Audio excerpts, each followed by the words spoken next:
Ralph Lauren has built the most successful apparel company in the United States. His favorite declaration about himself is, "What you see is what you get." When he describes his work, he insists that it does not constitute trendy fashion and that his customers care more about well-made clothes than the latest party dresses from Europe. He takes such distinctions seriously. Once, when I lumped him together with a handful of other designers during casual conversation, he snapped, "Don't put me with those designers. My business is not compared to anybody else's." This is an unauthorized biography. I knew before starting this project that Ralph Lauren was guarded about his personal life. I knew that he rarely appeared at society dinners. This reserve is due to shyness, not modesty. In practice, Ralph Lauren is a tough, intensely ambitious businessman who thinks his work has never received the recognition it deserves. He has always possessed immense self-confidence. It is central to his character, an asset as valuable as his sense of color, fabric, and style. That explains why Ralph has always been willing to break the rules and to do things his own way. At different times in his career, he has refused orders from top retailers. For years, he griped that the retailers he did do business with didn't display his clothes with enough elegance. Finally, he decided he was going to do it himself. Today, Ralph Lauren lives in a Fifth Avenue duplex, owns a 12,000-acre ranch in Colorado, a home on Long Island, a villa in Jamaica, and a 200-acre estate in Westchester County, New York, as well as a fleet of antique cars. He jets from home to home in his own Gulfstream. Ralph Lauren is one of the richest self-made men in the United States. This is the story of how Ralph Lauren built his business and why it succeeded. It is also the story of what that success has done to him. That is an excerpt from the book I'm going to talk to you about today, which is Ralph Lauren, The Man Behind the Mystique, and it was written by Jeffrey Trachtenberg. For a few years now, I've been looking for a good biography on Ralph Lauren. Ever since I saw this documentary, I probably watched it, I don't know, maybe 2 years ago. It's called Very Ralph, and it's on HBO. And in less than 2 hours, the documentary gives you a fantastic overview of the very unique life and career of Ralph Lauren. But one thing that was in that documentary stuck out to me, and it made me want to learn more about his approach to work and how he thought about building his business. And it's the fact that Ralph Lauren started out selling ties. And just like if you listen to episode 199, where I covered the biography of Coco Chanel, her empire that still makes billions and billions of dollars in profit to this day started out with hats. And what Coco and Ralph have in common is they were insistent to do things their way. And so the part of the documentary that stuck out to me was the fact that Ralph didn't grow up with a lot of money. He's a young man in his 20s. He's trying to get started as a designer. He is selling ties. He goes to Bloomingdale's. They say, "Yes, we love what you're doing. Do me a favor, Ralph. Take off your brand name, put on our house brand, and you got a deal." And Ralph immediately packs up his ties and walks out the door. It's one thing to turn down an opportunity when you're already rich. It is something completely different. He needed that. That was a life-changing order for him. At the time, he's a young man. He's got no money. He just got married. In fact, in the documentary, the wife talks about the fact that they had nothing. They slept on a mattress on the floor, and the L train ran above their head. And yet he still refused to deviate for what he wanted to do. He's like, "I'm not building up your brand. I'm not building up your company. I'm building up mine." And so ever since I saw that, I was like, okay, I'm definitely reading a biography. I'm definitely making a podcast on him. I have to thank my friend Matt Russell. Matt's the CEO of Colossus, which is the podcast network I'm on. He's the one that actually told me about this biography. This is a very old book. This book is almost 40 years old. It was published in 1988. When the book ends, the company is about 20 years old, and it's doing about $2 billion a year in sales. The documentary comes out 30 years later. Ralph's in his late 70s, and he's still working on his business. Okay, so I want to jump into the book. I'm going to start out of order. Most of what I found really interesting about the book was Ralph's early life, and then how a lot of my highlights have to do with the fact that his company almost went bankrupt in the 1970s. And I personally found him fighting his way through that very inspiring, and I also thought there was a lot of good ideas. But something that was always shocking to me was how rich fashion designers seemed to be. And so something I had read about previously was the fact that a lot of them got so rich because of licensing. And so there's just one paragraph I'm going to read to you, and I'm going to tell you how David Geffen actually saved Calvin Klein from bankruptcy. So it says, "Few outsiders understood fully how lucrative the licensing business had become. Ralph would have been a successful designer in his own right. However, he would have never qualified as one of the world's richest men without licensees willing to pay him 5 to 7% of sales. So that switch from manufacturer to licensor, the switch to licensing, is actually what helped him save the company from bankruptcy in the 1970s. The next decade and a half is where he built all that wealth, where the book opens up saying, this guy's got like 5 estates everywhere. He's got his own private plane. He's got a fleet of antique cars. And so as you can imagine, when you're reading biographies, you come across all kinds of really surprising and interesting things. Like 2 years ago, I'm reading this fantastic biography called The Operator. It is a biography of David Geffen. It is episode 111 if you haven't listened to it yet. It is a book I'm going to reread in the future because David Geffen's career is very unique. But I want to read this paragraph I came across that just shocked me. And this is going to mirror what's happening with Ralph Lauren. It's almost like him and Calvin Klein went through the exact same thing. So Calvin Klein and David Geffen wind up becoming close friends, although their approach to business was vastly different. Geffen is an animal. He's a very formidable person. And so I'm going to read this to you. His privately held fashion empire was on the brink of bankruptcy. Geffen surmised that the company should be transformed from a manufacturing firm to a design, marketing, and licensing company. This is exactly what happened to Ralph Lauren, too. You guys stink at manufacturing, he said. You need to get out of that business. Instead, Geffen continued, the company needed to focus on what it really knew. How to design and market the Calvin Klein brand name. Calvin, you should only be focusing on the aesthetics, Geffen said. You should just be designing the clothes and overseeing the marketing and advertising. Geffen reprimanded Klein and Schwartz. I think this is Klein's like one of his executives, might be his CFO. Geffen reprimanded Klein and Schwartz for excesses they could not afford. Among other things, he told them to sell their company jet would cost them $2.5 million a year to maintain. He also told Klein to fire his chief financial officer and helped him hire a top executive from an accounting firm that Geffen himself used. Here was the fixer in action. David Geffen was now involved in the kind of problem solving that energized him more than anything else. So remember that part for later when you and I go over when Ralph Lauren made the switch from a manufacturing company to a licensing company. So let's go over his early life. Ralph was the son of immigrants and had to grow up wearing hand-me-downs. He grew up in a small 2-bedroom apartment with a tiny bathroom, so he shared a room with his 2 brothers. He was born, so Ralph Lauren is obviously not his real name. Ralph, and you'll see that it was smart to change the name, because he was born Ralph Lifshitz. His dad plays a large role in his life. In fact, his dad's the one that changed the name from Lifshitz to Lauren. His name's Frank. Frank Lifshitz was a house painter and a muralist. He saw himself not as a craftsman, but as an artist. He dreamed of becoming another Picasso. His feet were on the ground, but he wanted to soar into the heavens. And so, unfortunately, he wasn't able to soar into the heavens because he had the realities of his life. So he had to take care of his wife and his young kids. I think him and his wife emigrated into the United States from Russia when they were like 16 or 17 years old. So it says his feet were on the ground and he wanted to soar into heavens. The realities of his life, of raising a family, he was an immigrant, and this was the Depression. As a result, he was glued to these realities, but he wanted to soar.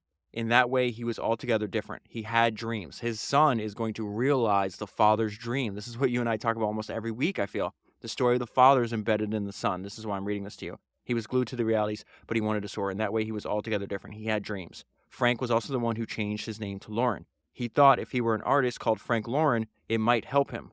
If Ralph has these qualities now, meaning an eye for taste, an eye for color, Frank is where they came from. Frank took his work very seriously. As you'll see, Ralph is going to take his work extremely seriously. You don't work until you're 80, decades after you're already unbelievably wealthy, unless you take it extremely seriously.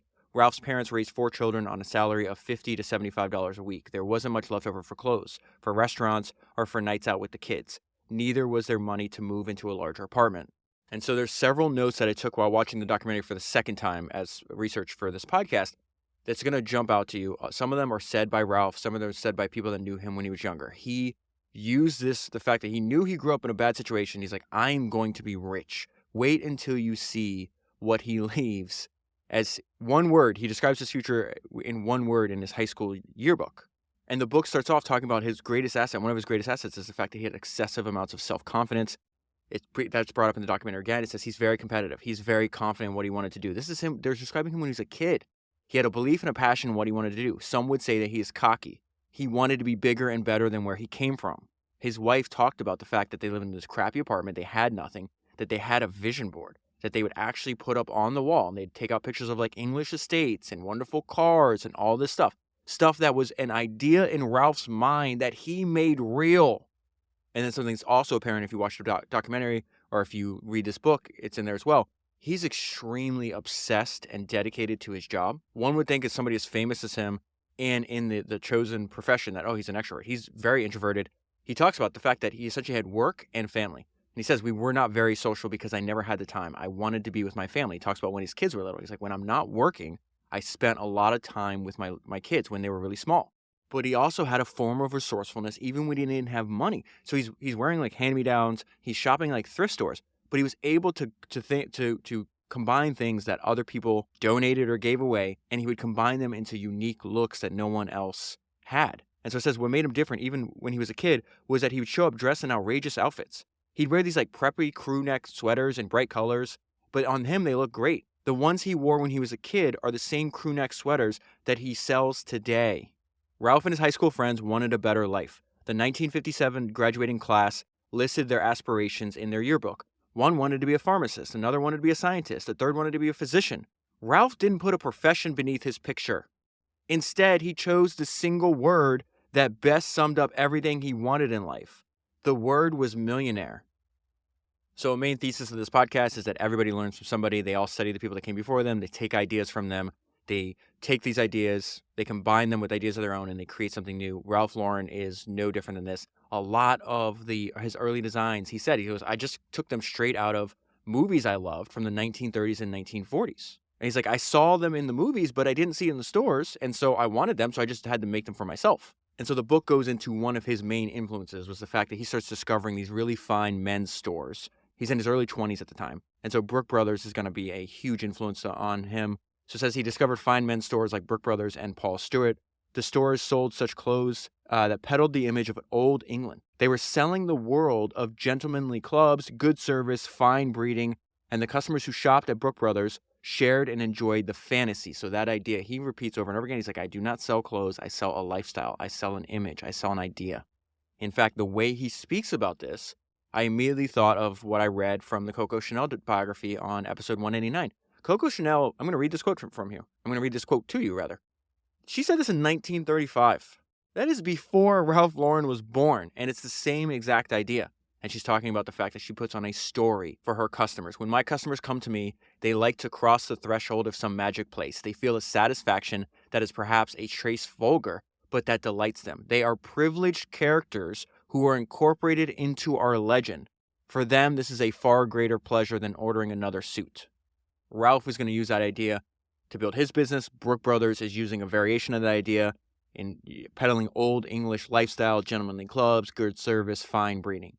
The problem was Ralph couldn't quite find the clothes he wanted. So it says as classy as these clothes were, he decided that they weren't quite right. They needed more flair. They needed more tailoring. Since Ralph didn't see what he wanted, he designed it himself. Ralph didn't fantasize about becoming a fashion designer. He became a designer to fulfill his fantasies.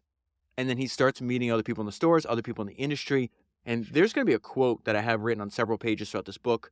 It's one of my favorite things. I mean, Charlie Munger said a lot of things that I like, but one of my favorite things is that you really need to try to work in a field in which you have an intense interest. He didn't say, oh, a field that you're interested in or kind of interested in. He said an intense interest. Intense interest sounds a lot like this. Nobody was as interested in style as Ralph. He would talk about clothes the way others talked about plays and books. So he starts working at Brooks Brothers. Then he drops out of college. And this is an important decision because while working at Brooks Brothers, it says, this is where Ralph would get his first lesson in how to sell to the upper middle class. Those were the lessons that college could never have taught him. So then he switches to a job working for a manufacturer as a salesman of men's and women's gloves. And we're going to see in a minute something that people said throughout his life. Ralph was just different. Everywhere he goes, I was like, this guy is different. The job required patience and strong legs. It meant getting into the office early, learning which buyers were in town, and then hustling the rest of the day to make the sales. What he lacked in experience, he compensated it for in energy and enthusiasm. Back to Munger's idea, right? That's another example of Munger's idea. Work in an area where you have intense interest. He is enthusiastic about selling gloves. He is 22 years old. And listen how he's talking. He's talking with the people he's working with. Ralph used to tell me about his big dreams and how his traditional look was going to be big. He also tells the same person, he's like, listen, you really don't understand what I'm talking about. This is something he repeats over and over again, that no one really understood the ideas that he had. So from that job, he goes to another one. Now he's working for a Boston tie maker. That is important because, like I said earlier, he gets his start designing his own ties. And the owner of the business, for some reason, sees something in Ralph. They're like, oh, he's unusual. I like this guy. His name's Abe Rivets. Abe Rivets had noticed something about Ralph Lauren that he liked. Ralph was going to be somebody special, he told the other salesman. Nobody at the company ever believed him.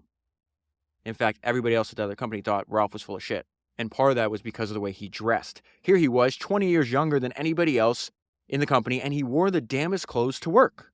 And this differentiation, I just read, I think it's episode 282 maybe, when I read Jeff Bezos' shareholder letters for the third time. He said something in those that I absolutely loved. He said differentiation is survival. Ralph was so differentiated that he got written up in trade papers before he was Ralph Lauren. So it says, people outside the office began to talk about Ralph and his clothes. A reporter for the Daily News Record, which is really important, like trade magazine, hunted Ralph down in 1964. This is like 4 years before he starts his own company. And wrote up a full-page write-up in a newspaper about Ralph Lauren's wardrobe. And so his coworkers like, what the hell is going on here? The crew at Rivets, this is where he's selling ties, was dazed. Since when did Ralph Lauren give interviews? More to the point, who cared what Ralph Lauren thought about clothes? Ralph was different, says Mel Creedman. So this is the guy, this is Abe Rivets. Abe owns the company. Abe is going to pass away in a few years, unfortunately. Abe believed in Ralph. Mel takes over the company. Mel's his son-in-law. Mel does not believe in Ralph. He doesn't want to change anything. He's like, no, there's no design business in ties. You just sell ties like we've been selling forever. What is wrong with you, kid? Right? And Ralph's like, oh, I have to leave here. I can't like get my ideas out into the world. This isn't going to work. And so it says Ralph was different, says Mel. If everybody was clean shaven, Ralph wore a beard. When the industry was selling skinny ties, Ralph had to wear a wide one. And so unfortunately, the founder of the company, the owner of the company, dies. The one that was supporting him, it says Abe Rivets died on the same day that Ralph and Ricky Lauren married. So I think Ralph was around 24 years old at this point. When Abe died, I went back to Mel and said, Mel, I'd like to design the ties. And he said, there's no such thing as a designer in our business. Mel thought Ralph was an amateur. What bothered Mel the most was that he thought Ralph spent too much time talking about clothes instead of selling ties. He was supposed to be a neckwear salesman for us, but I found he was spending a lot of his time talking to tailors. Ralph could spend hours talking about the location and dimension of belt loops on trousers, or the size of pocket flaps. Why the hell is the kid talking to somebody about belt loops? You know what popped to my mind when I got to that paragraph? One of my favorite quotes ever. It is a quote that I try to live up all the time. Mediocrity is always invisible until passion shows up and exposes it. Mel is mediocre. He doesn't give a shit about the business that he is in. He just inherited it from his father-in-law. Ralph is coming in with energy, enthusiasm, passion, and new ideas, and he's hitting a brick wall. This, I think, ties to what the author's point was in the introduction. You need this excessive, almost delusional levels of self-confidence, because that's what the world is going to throw up to you over and over and over again. Brick wall after brick wall. And Ralph's like, fine, put up a brick wall. I'll dig a hole under it. I can't dig a hole, I'll jump over the wall. If I can't jump over the wall, I'll knock it down with a sledgehammer. He is constantly pushing. This is one of the best ideas that Ralph has, is the fact that if you know what you want, you've got to try to move yourself in the position to do it. And he had this like relentless, constant, but very calm pressure. And he does this this is the first time we're going to see how he gets what he wants. He just constantly just hits, like I said, just tapping at the wall over and over and over again until it falls. So it says Ralph wanted to choose which colors we used. Ralph was so persistent that eventually Mel said, enough, do it, leave me alone. Again, let's go back to the previous page. Mediocrity is always invisible until passion shows up and exposes it. Ralph is exposing Mel. This is what Ralph said. The other guys in the company didn't understand what I did, and they didn't know how to budge. I scared them. I'd color some ties, and they say, why are you doing this? You're killing our image. Ralph didn't see it that way. Ralph also became fascinated with wide ties. This is super important because this is going to be his first product that he makes for himself. He also became fascinated with wide ties. They were making ties like that in Europe. Ralph had seen them and said, let me do it, he pleaded. That was Mel's limit. Ralph was over the top. Wide ties, this is what Mel said. It's actually kind of funny. Wide ties looked absurd. A man might as well wear a bib to work. That's actually pretty funny. Frustrated and angry, Ralph began looking for a new job. And really, he decides to just create his own job. And so this is where he's going to start his company. And really, he picked up, he's a master salesman, by the way. And that's one of the best skills you could have as an entrepreneur. Think about it, entrepreneurship is sales. I always think of what the founder of Trader Joe's talked about this in his book beautifully. It's actually episode 188 if you haven't listened to that podcast already. And I'd buy the book, Becoming Trader Joe's. It's absolutely fantastic. He writes the book, I think he's like 80-something years old. publishes the book, and dies the next week. So he literally catalogs everything that he learned building up Trader Joe's over multiple decades, puts it into a book for our benefit, for the benefit of future generations of entrepreneurs, and then, sadly passes away. But he talked about in the book, he's like, listen, most of my career is just selling plans of actions. You have to sell your customers, you have to sell your vendors, you have to sell your investors, you have to sell your employees. And so he says one of the things that differentiated him, Trader Joe, and early in his career is the fact that he's just been aware from the very beginning of the need to sell everybody. And we see that with Ralph Lauren as well. Ralph was now searching for potential backers, telling them that he intended to make wide, elegant ties reminiscent, of the 1940s. Why investors? Because Ralph didn't have any money to start his own company. His parents couldn't lend him any money, and neither could his brothers. Ralph was a natural salesman. Ralph sold himself. He sold his taste level, and he sold his personal commitment. And here's the thing: if you currently have a job and you're telling other people about your desire to start your own company, to leave to start your own company, they're going to tell you not to do it. Why? Because they're not founders. They're not entrepreneurs. Only founders can understand founders. It is the weirdest job in the world, and we see that. So he's like working with at a time maker, and he's telling about this. And the guy's like, his name's Blake. Blake thought Ralph was naive and perhaps deluding himself about his abilities. Look, Blake counseled, you've got a hell of a good job where you are. Stay here. Ralph Lauren was not discouraged easily. And what's amazing is Ralph is going around giving away his ideas, telling people what he's going to do before he does this. Let me just read this quote. Ralph is talking about what really pushed him and got him through this time, why I think delusional self-confidence is so important. What I had was enthusiasm. I believed in what I was saying. So he's going around, he's saying, hey, you guys can't just think, okay, this is what the tie market is. Like, we can greatly expand it. We can make more money by increasing the prices. He believed that he could actually expand the market, that you're not just like, I'm not jumping into the tie business and maybe get 5% market share because the total amount of ties sold is stagnant. He's like, no, I can increase it. Like, if you make a more desirable product, people will buy it. And then if it's more desirable and it's better designed, they'll pay more for it, and therefore you will make more money. And so Ralph is constantly trying to push up, adding in more quality and value into the product so he could push up the prices. That's another main theme throughout the book. And he said, build value into the shirts and raise your prices. Give men more styling, not the same traditional looks year after year. Be aggressive. So he's talking about to a shirt and suit maker, but he's also going to apply these ideas to his own ties. Be aggressive. The customers would pay for the best when they were given a chance to buy it. I wanted to change the prices too. Ties were then inexpensive. They were $3 or $4 each. The ties I wanted to sell started at $7.50, and I think when Bloomingdale's does do the order later on, because he first turns them down. He's like, nope, I'm building my own brand. They come back around, and I think he sells them to him for like $7.50, and they sell them to the customers for $15. Remember, he's just like, the retail prices on these things were $3 to $4. Mine are $15. So throughout Ralph's career, he goes to a bunch of different partners. Sometimes they're business partners. Eventually, he buys out all of his own partners. He wants to run his own show. Then he has a hell of a time finding the right level of executives. He has to go through so many people to the point where I had to start writing out the names. Like, this is so much to keep track of. So he's gonna get this started with a partner. This guy's last name is Brower. The name is not too important, other than he's the one that helped Ralph get in business, and eventually he's gonna talk about why he let Ralph leave. And I thought his insight there was actually interesting. So we'll get to it in a minute. So Ralph's gonna walk into Mel's office. He's like, yo, I'm out of here. And Mel's like, yes, great. I was happy because I wasn't gonna have to fire him. So this is where he starts Polo Fashions. Eventually, this is going to turn into just the Ralph Lauren Corporation, I think is the technical name now. And I thought it was interesting how they got the name. So he's talking to his brother Jerry, and it says Jerry suggested Polo Fashions. Polo was a rich man's game, and it conveyed money, style, and exclusivity, the same qualities Ralph wanted his ties to have. Ralph thought Polo was a terrific name. Now, this is hilarious. Ralph is broke right now. He's got no money. And you have a broke guy starting an exclusive high-priced brand. And so one of my favorite quotes that I've ever come across in any of the books, it comes from James Dyson's autobiography, the first one I covered on episode 200. It'll also be on episode 300 when I reread that book.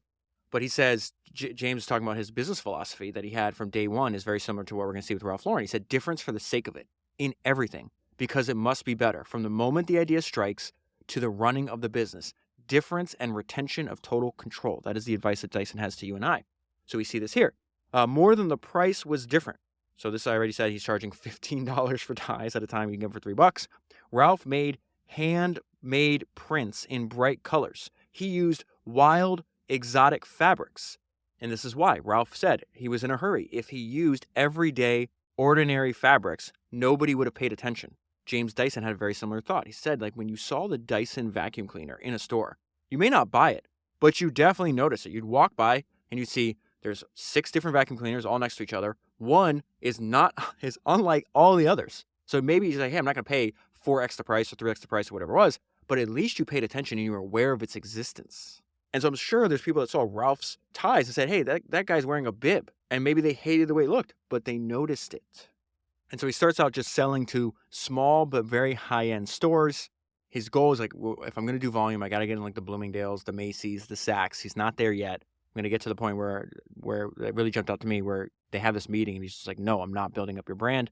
But something that Ralph knew from the very beginning is nothing draws a crowd like a crowd. That is a famous quote from P.T. Barnum. And so Ralph has a small brand at this time, but he's trying to figure out ways to make his small brand appear much larger. He was also a showman, and he understood that to build his business, he needed more exposure.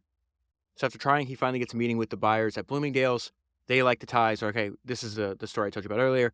Bloomingdale's agreed to buy Ralph's ties if Ralph would put a Bloomingdale's label on them. It was a generous offer. Selling to Bloomingdale's would have given Ralph Lauren credibility. It would have increased his sales at a time when he badly needed it. Ralph said no. So in addition to putting on the Bloomingdale's name, they also insisted that he narrow the ties by an inch. Ralph said no. The way he saw it, if he narrowed his ties and took off his label, he wouldn't stand for anything. Ralph wanted to make money, but he wanted to do it his way. So I've come across an experience like this before. Something that was very similar to this is the founder of Sony, Akio Morita, wrote this fantastic book. The book is called Made in Japan. It's his autobiography. It's episode 102 of Founders. If you haven't listened to it, Akio Morita is very important to study. People like Jeff Bezos and Steve Jobs have talked openly about learning from ideas and using ideas that Akio used to build Sony and to build Amazon and Apple. And so in the early days of Sony, they had the same thing happen. They're trying to sell these like little radios. They have no money. No one knows who the hell Sony is. And they turned down an offer for 100,000 units. It said the people at Belova liked the radio very much, and the purchasing officer said, we definitely want some of these. We'll take 100,000 units. 100,000 units. I was stunned. It was an incredible order. It was worth several times the total capital of our company. But then he told me there was one condition. We would have to put the Belova name on the radios. That stopped me. I had vowed that we would not be an original equipment maker for other companies. We wanted to make a name for our company on the strength of our own products. We would not produce radios under another name. When I would not budge, he got short with me. Our company name is a famous brand that has taken over 50 years to establish, he said. Nobody has ever even heard of your brand name. Why do you not take advantage of ours? And then this is a crazy response. I understood what he was saying, but I had my own view. 50 years ago, your brand name must have been just as unknown as our name is today. I am here with a new product, and I am now taking the first step for the next 50 years of my company. 50 years from now, I promise you that our name will be just as famous as your company name is today. And so the note I left in that book, the first time I read that, it's actually a good note. If you know why you're doing what you're doing, the hard decisions become easier. Akio and Ralph knew why they were doing what they were doing. So Ralph packs up his ties, has to find another way in. And this section is the power of the cold outreach. In Ralph's day, it's the cold phone call. Today would be like the cold email or maybe the cold DM. I've had a few conversations with incredibly successful people in the last 7 to 10 days, and this subject has come up. And when I've told them that I have never sent a cold email or DM or anything in my life, they thought it was the dumbest thing ever. And there's this huge asymmetric opportunity. And so we see a young Ralph Lauren was way smarter than I am. And he reaches out. One of the first people he reaches out to was actually the men's fashion editor at Playboy, which was, one of the most, if you wanted to have somebody on your side as a young fashion designer, this is, one of the few people that it'd be life-changing to get on your side. So it says one of Ralph's earliest boosters was Robert Greene, who was the men's fashion editor at Playboy magazine. Ralph called me and he was very young, says Greene. He was this nervous little voice on the telephone, a voice so nervous that I immediately became sympathetic. I admire your directness, I told him, and you obviously should be seen. He wanted me to look at his neckties. I said, I'll tell you what I'll do. I'm on my way to something and I'll drop in. I don't want to spend a lot of time. So if you lay out your things, I will tell you right away whether I have any interest. And he brings up the fact that he goes over and he's like, Ralph is doing something that nobody else is doing. This is so bizarre and in a great way. He's like, I went berserk. I said to myself, now you have to relax because you have something here that is very important. I was completely surprised. And this is the end result. Playboy would become the first national magazine to feature Ralph's ties. Others noticed, and slowly Ralph began to build a following among a very small but influential group of customers. Ralph finally got into Bloomingdale's. And then once he's in, there's this line that's just fantastic. I found it in the 700-page biography of Charles de Gaulle that I read for episode 224. And de Gaulle's talking about his absolute refusal to back down and to make sure that France remains a free country, even after it was taken over by the Nazis. And then he's trying to help Churchill and Roosevelt defeat them so he can get his country back. But he says, intransigence is my only weapon. Intransigence is my only weapon. So I had to look up that word. It means a refusal to change one's views or to agree about something. I think some of the best entrepreneurs have high levels of intransigence. Because this guy, first of all, he goes to Bloomingdale's, right? He's like, wants to sell their ties. They're like, okay, it has to be our house brand. He's like, nope, I'm out. Then he finds another way in. Then they make an order. Then he's like, no, the prices aren't high enough. We have to build this ultra exclusive brand. The quality has to be really high. His intransigence at the time, where no one really knows who Ralph Lauren, a small amount of people know who he is. It's like, he's still intransigent. Says Ralph insisted on quality. He also insisted on the prices, which I thought were too high. This is the people at Bloomingdale's. I told him that even Bloomingdale's, in one of the most affluent neighborhoods in the city, so this is in Manhattan, couldn't sell polo ties at $15. I was wrong. This was the start of a marriage between Ralph Lauren and Bloomingdale's that would last more than 20 years. And so this is still his first year of business. Does not have a lot of money, and he's still turning away business. Ralph had turned away Wallach's, one of the fastest growing men's specialty store chains. I didn't want to sell to them, he said. I didn't think they were the right image for me. They didn't have the customers I wanted to sell to. It would kill the exclusivity. I was the consumer, and I understood exclusivity. So what he's talking about is I was the consumer. He repeats this over and over again. You should be building products for yourself. He's like, I don't know what other people want. I know what I want. So I just make what I want, and I assume there's other people that are going to like what I will like as well, especially if I can sell the story to them and tell the reason why. And this is a great line here about the fact that, this guy's in the very beginning of his company. He's turning away money. And it says, it was one thing to like Ralph Lauren. Understanding him was something else. So in the documentary, Ralph says, listen, looking back, it sounds like a master plan. It was not like a master plan. People like my ties, and then they would naturally say, hey, what else do you make? And Ralph starts making shirts. He starts making suits. Then he expands out to this entire lifestyle. He'll redecorate your entire house, your entire closet. He'll influence the kind of cars you buy, even if he's not the one making them. And the reason I'm bringing this up to you is because this is when he decides he's got to switch business partners. So he's going to leave that guy I told you earlier, just remember his name, Brower. We're about to leave Brower. We're about to link up with this guy named Norman Hilton. Eventually, he's going to tell Hilton that having a partner was like being tortured or something like that. I'll read the highlight to you in the future. So he's going to leave Hilton later as well. But he has to link up with Hilton because Hilton's got the money needed to start creating things other than ties. And so Brower's saying, why didn't you fight this? Why did you just let Ralph go? And he says, I let Ralph take the name for two reasons. First, it was his idea. Second, we didn't think we could move forward without him. A lot of people later asked how we could let him go. Today, I wouldn't. But who knew what was going to happen back in 1968? And so then this speaks to Ralph's comments. It sounds like a master plan. It wasn't a master plan. Ralph Lauren, tie maker, had now become Ralph Lauren, menswear designer. So Hilton tries to get Ralph to set up shop where all the other designers are. And so I just had somebody send me a quote that was very interesting. I don't think I said it, but it was their interpretation of something on an old episode. Talking about Charles de Gaulle and Henry Singleton consciously avoided their peers so they wouldn't mimic what their behavior was. I think there's actually a lot of wisdom embedded in that idea, and we see this with Ralph here. Hilton wanted Ralph to move to 1296th Avenue, where the other menswear companies had showrooms. The manufacturers crowded into one building because it made it easier for out-of-town buyers to shop the different lines. Everybody thought this was a good arrangement. Everybody, that is, except Ralph Lauren. The first thing a buyer did was walk into the lobby and run his eye up and down a directory of hundreds of manufacturers.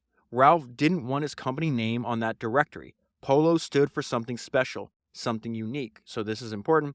The next, decade and a half, maybe decade, he is a manufacturer. Manufacturing is going to cause him to almost go broke. And so as he expands out into ties, he has this idea. He's like, hey, we're actually, if you really think about what we're doing, this is the first mention of this idea. It's like, oh no, we're marketing a lifestyle. And it's a lifestyle based on Ralph Lauren himself. Since Ralph dressed one way at work, one way at home, and one way on the weekends, he assumed the customers did too. This was the start of his lifestyle marketing. And so he realized he didn't want his clothes sold the way everybody else's was. So like you walk in a department store now, right? And you'll have like these individual brands. It's like they have like these stores within a store.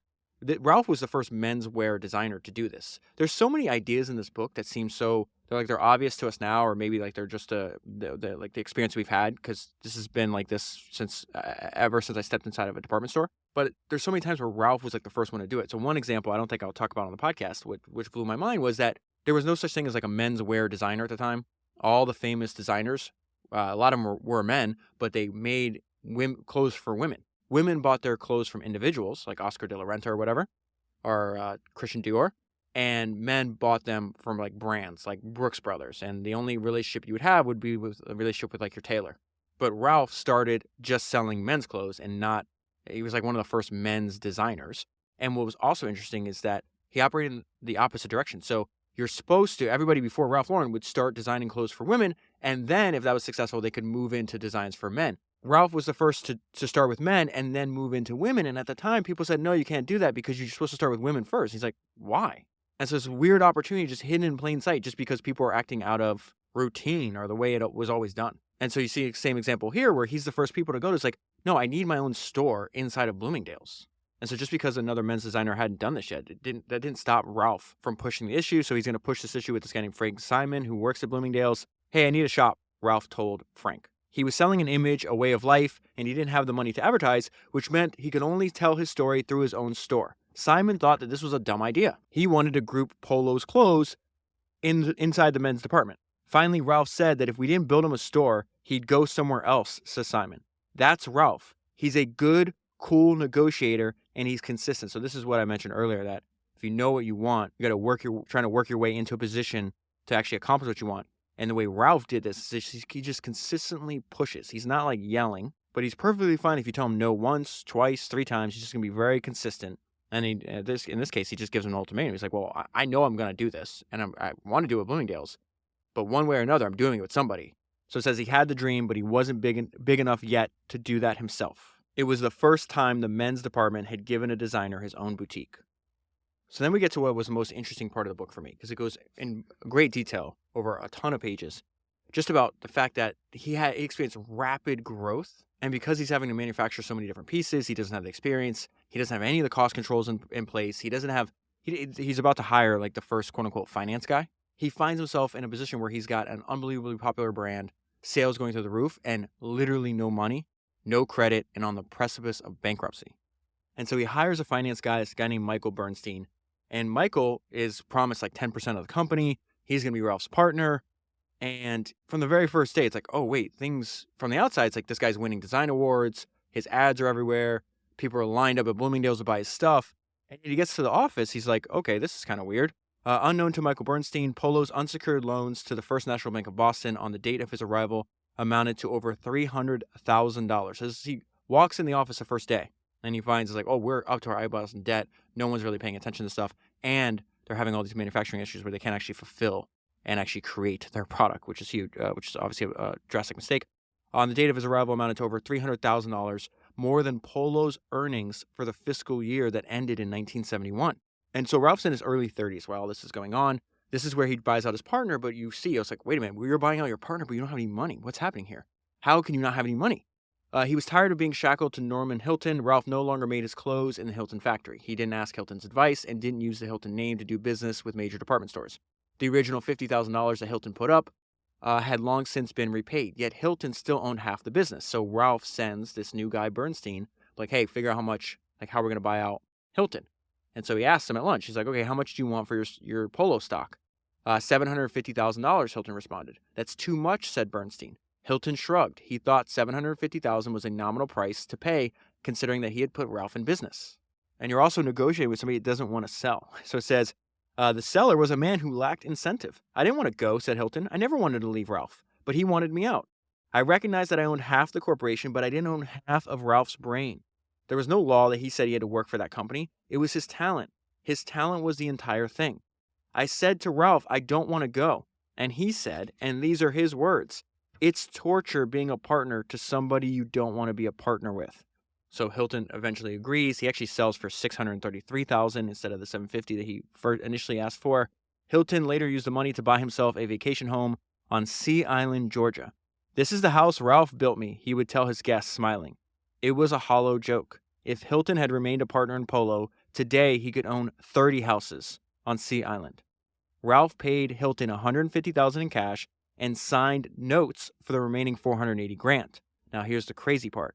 The fact was, Ralph's company coffers were so bare that Ralph had to borrow the $150,000 in cash that he needed. So he's in debt for the entire $683,000. And so this outside guy that's actually the president, I think, of one of, or he's the one that's in charge of the Polo account from one of Ralph's creditors, this guy named David Goldberg, is going to do this like thorough investigation of the finances of Ralph Lauren's company. And this is where they realize, oh my God, they're almost insolvent. And so it says Polo had problems. They needed to establish better controls, cut overhead, and move Ralph Lauren out of manufacturing and into licensing. And so it sounds so crazy to people that haven't experienced that you can have so much growth when you're manufacturing physical goods that can actually bankrupt the company. This is very similar. If you read Phil Knight's fantastic autobiography, Shoe Dog, the early days of Nike they had so much growth, and he refused to slow down that he constantly was on the edge of going out of business too. And so this is what it sounds like when that's happening. From a financial standpoint, 1973 started badly for Polo and rapidly got worse. Sales for January and February fell behind plan because key contractors refused to make and ship merchandise unless they were paid cash. His credit essentially just contracts. And so then his supplier is holding his merchandise hostage, but he needs that merchandise to make more money. It's this vicious cycle. Polo's own factory mutinied. The Anju Shirt Company refused to release 400 dozen shirts until its invoices were paid. Polo's board called a special meeting devoted to the commissions that Ralph received on the sale of certain Polo items. Those commissions were in addition to Ralph's regular salary. Embarrassing as it was, Polo could not afford to pay Ralph any money. Instead, he had to step up to the table. Stepping up to the table for Ralph meant handing over his personal checkbook. He had $100,000 in his account, and he had to pledge it to the company. Ralph began having trouble sleeping at night. And so his controls were so non-existent that even though in 1 year they go from $3.8 million in sales, right, to $8 million, Ralph had thought they were making a profit. They actually had a loss of like $45,000. And so the fact that his CFO, the guy that's supposed to be running this, was stunned by this pro forma that is made by one of Ralph's creditors, this guy Dave Goldberg, that actually cost Bernstein. Ralph was going to fire Bernstein, but the difficult is like they were like childhood friends. They'd hang out like with couples. Like this was like firing one of your best friends. It says what really stunned Ralph was Michael Bernstein's astonishment at the losses. This is not what Ralph wanted to hear. If Michael Bernstein did not know whether the company was making or losing money, why was Ralph paying him to be the company's CFO? This was more than an ordinary firing. Michael Bernstein had been one of Ralph's closest friends. They socialized together. Their wives were friendly. They were partners. And what's crazy is, while from the inside, right, no one knows all the how close Ralph is to bankruptcy, right? On the outside, he is still winning awards. Check this out. So one night, it says Ralph won his second Coty Award for menswear. So that's like one of the most important fashion design awards, right? He does that on a Thursday night, wins this award for, best designer. The next day, Friday, he could not meet his payroll. Whoa. Near lunchtime, he said, I got to go home and change. I'm having lunch with Marvin Traub. Marvin Traub was then the president of Bloomingdale's. The reason he was having lunch with Marvin was that he needed to ask Bloomingdale's to advance him money on fall merchandise. This is in June. This is very unusual. It's like, I need the advance on the stuff that's going to happen, 5 months from now. If Marvin says no, Ralph does not make payroll. Marvin said he would make an exception and advance Ralph the money he needed. Ralph made his payroll with the check Bloomingdale's gave him. So then he's got to find a way out of this vicious cycle. Like if his creditors cut off credit, then he has no merchandise to sell. He can't pay them back. So it says the company needed a hand holder for the creditors because its books were a mess. There were no systems and no sophistication in terms of accounting procedures, credit procedures, returns, even administration such as fringe benefits, holidays, salary reviews, and sick days. The first day I walked into the offices, there was a lawsuit on my desk from Burlington Industries, a major piece goods supplier. They wanted money that Ralph Lauren did not have. Buying Norman Hilton's stock, remember a few minutes ago I was just saying he didn't want to have partners, was a catastrophe because it wiped out Polo's net worth. These were the financial realities of running a business that was nearly bankrupt. The daily personal embarrassments were worse. People stopped Ralph in the street, in the showrooms, and at lunch. What is wrong with your business, they'd ask. How many people have you laid off? Polo fashions had been so hot, so successful, and Ralph had been so cocky, so full of himself.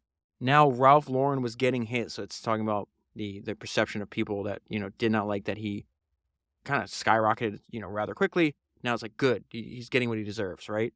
There was fear in the showroom. There was fear in the factories. There was fear in the design studio. Many of those closest to Ralph quit for better jobs. This I've seen a bunch of times. Like, you may see, this is why it's weird where companies like, oh, we're a family. No, we're not family. We're a team. Because what's about to happen here is people, first of all, he considered family. He had to fire, including his brother, but his partner Bernstein, right? But also like some of his closest employees. This happened to Jeff Bezos when he had that drop. I think his stock went from like $181 down to like $7 or something. If you read the Everything Store, it talks about like this mass exodus out of his company. People forget that because they see what Amazon is today, right? They didn't realize how close he came to losing everything. The fact that when that happens, the normal human reaction is for everybody to abandon you. Even people you thought would never abandon you and you thought were really close to you. It just happens over and over again for us to think that it's not going to happen to us. Like, God forbid, hopefully, I like what Charlie Munger said like 2 weeks ago or last week maybe.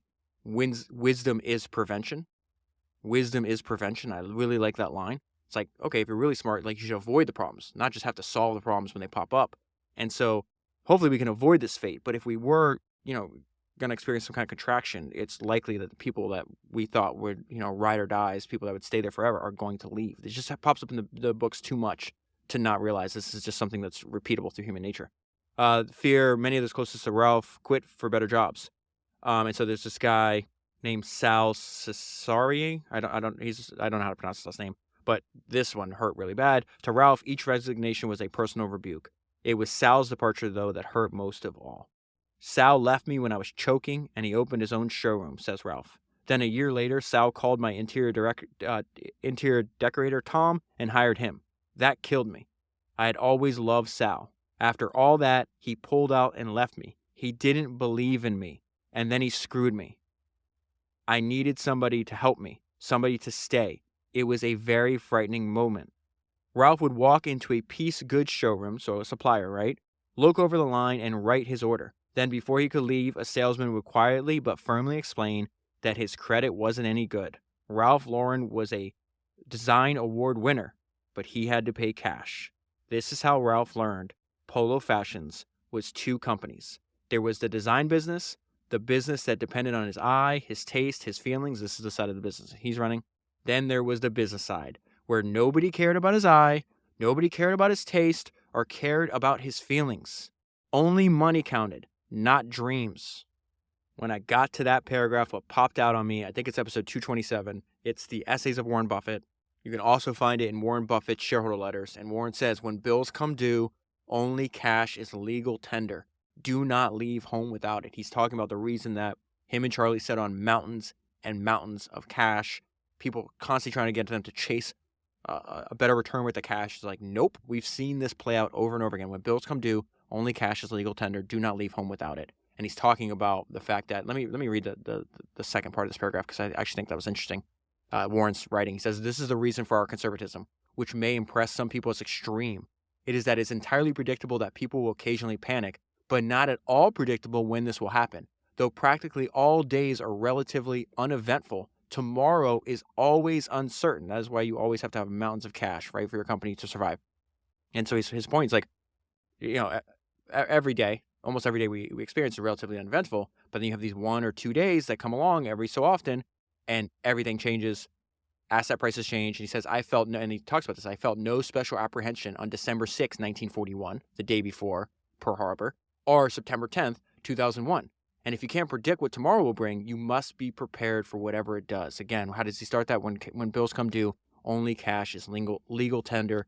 Don't leave home without it. We see this playing out in Ralph's life. Luckily he survives this. Now he's, I think, 83 years old. But this is him in his 30s. If Ralph made a bad move here, we don't know who Ralph Lauren is. And so he's realizing that side of the business, they don't care about your eye, your taste, your feelings, any of that. Do you have the cash or not? And so luckily, Dave Goldberg, one of his creditors, comes in. It's a very simple plan. It's going to be very similar to what Geffen told Calvin Klein. There's a way to make money here, and you guys are doing it the wrong way. It's amazing. He's essentially in the same business, but this change of business model takes him from the precipice of bankruptcy to one of the richest self-made men in America. That is wild, and it does so within 10 years. Dave Goldberg insisted Polo Fashions had to do 4 things to survive. They need to license the women's wear business, which was a cash drain. That's the first thing they have to do. Ralph had to invest more find more capital to invest in the business. That's the second thing. Third, Polo needed to work out a deferral program on $500,000 it owes this other company, which is the company that makes its suits, or because they need those suits to sell, right? So that's the third thing. And finally, number 4, Polo also needed to renegotiate the repayment terms of the nearly $500,000 it owned Norman Hilton. Ralph did all of these things.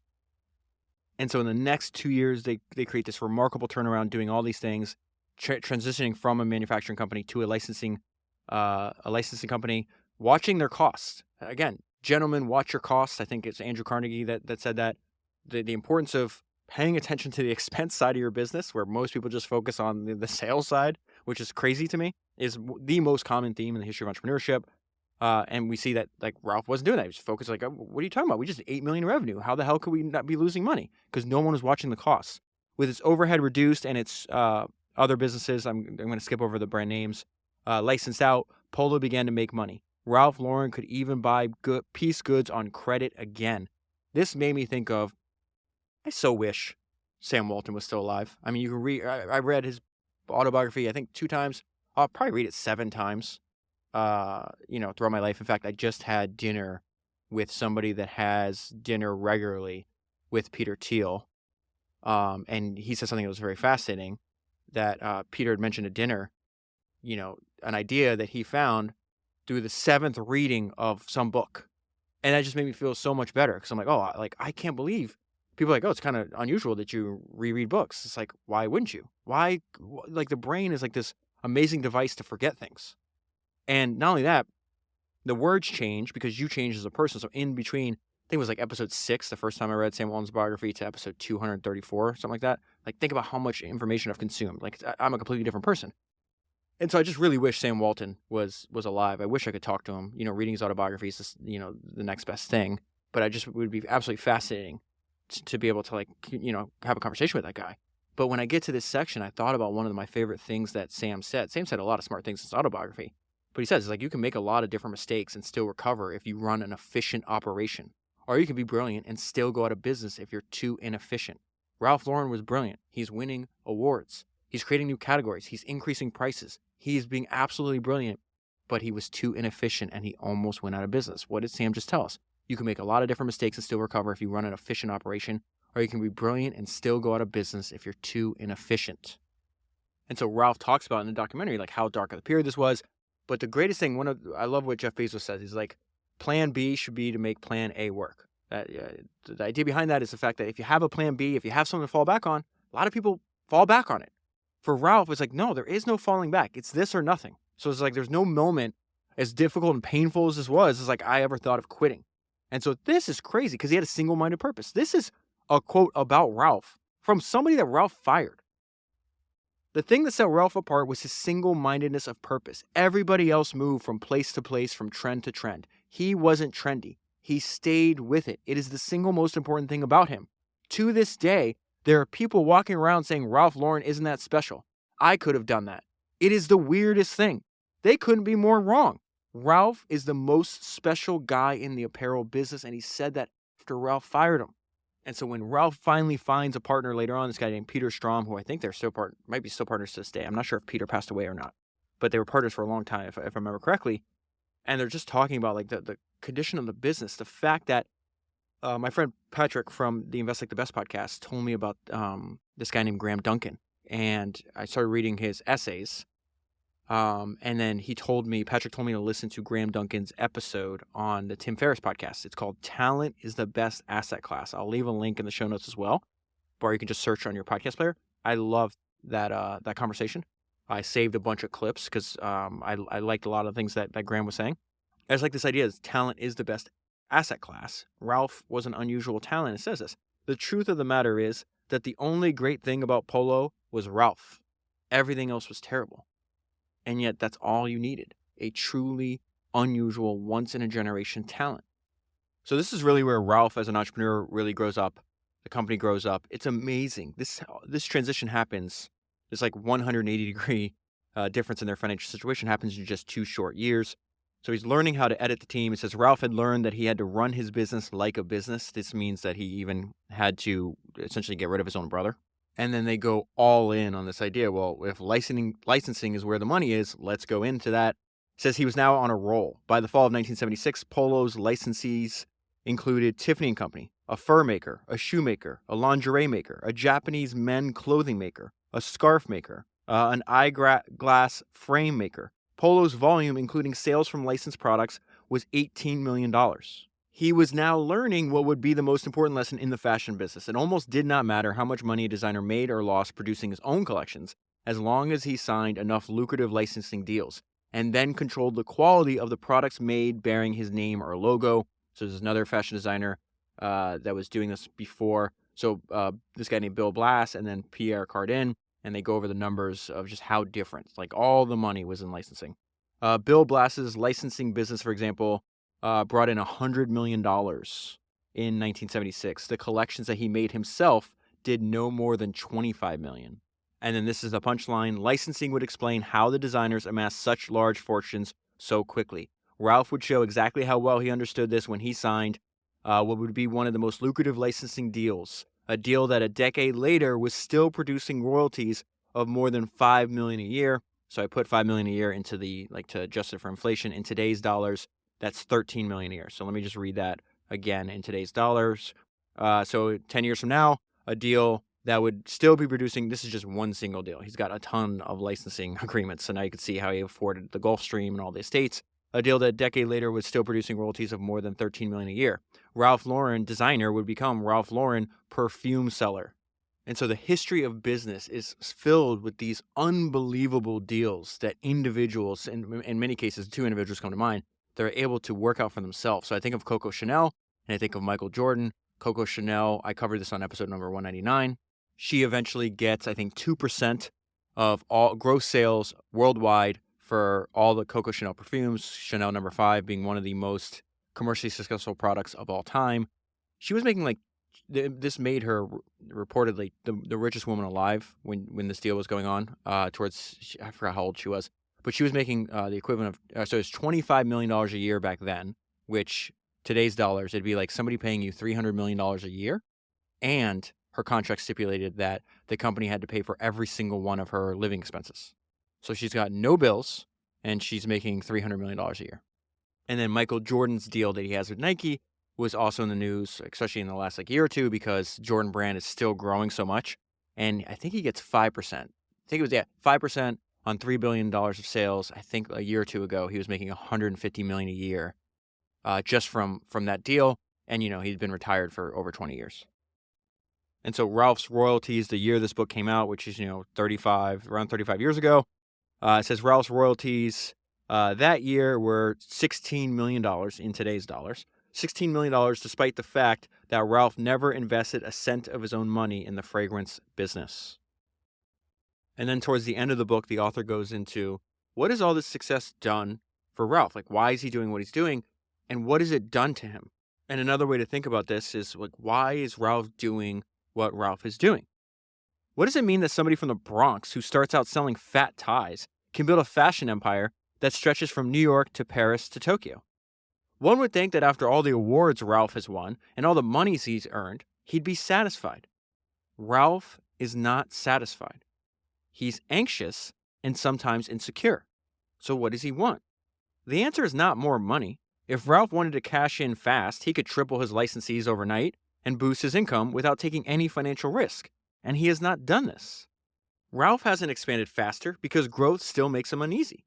Some businessmen dream of building big, powerful businesses.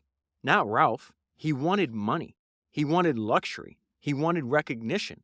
But he never aspired to manage a billion-dollar company. As meticulous as he is about his work, Ralph has never spent hours plotting his next career move. And then he goes into something that will be surprising to people from the outside, but you and I have talked about a number of times, so much so that it should be expected at this point. This success, he says, I don't want to tell you it's lonely, but it isn't completely fulfilling. It isn't the need for celebrity that pushes him forward. No matter how much attention Ralph receives, it'll never be enough. And he probably knows this. What motivates him is fear. For nearly 20 years, Ralph Lauren has been at the center stage in his industry, and he intends to stay there. He has fought hard to get to the top. He did not inherit money. He did not graduate from college. The stature and wealth Ralph has accumulated, he earned. He understands better than anybody else. He knows not only how hard it is to achieve success, but even more demanding, how hard it is to maintain it. But is he going to slow down? Not likely. As he said, my soul is in what I do. It's Ralph Lauren's name on the door, on the ads, in the store, and he intends to keep it there. And if nobody ever gives him a crown, hell, he'll design his own.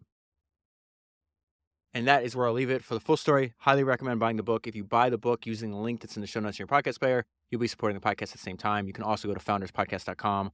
And if you buy books through there, you'll be supporting the podcast as well. Another way to support the podcast is signing up for the premium feed, which contains AMA Ask Me Anything episodes. I've already done 2, and I should be recording the 3rd episode in the next 7 days. So if you want the ability to ask me questions directly, and then I'll answer those questions on episodes, you can sign up with the link below. And of course, it's available at founderspodcast.com.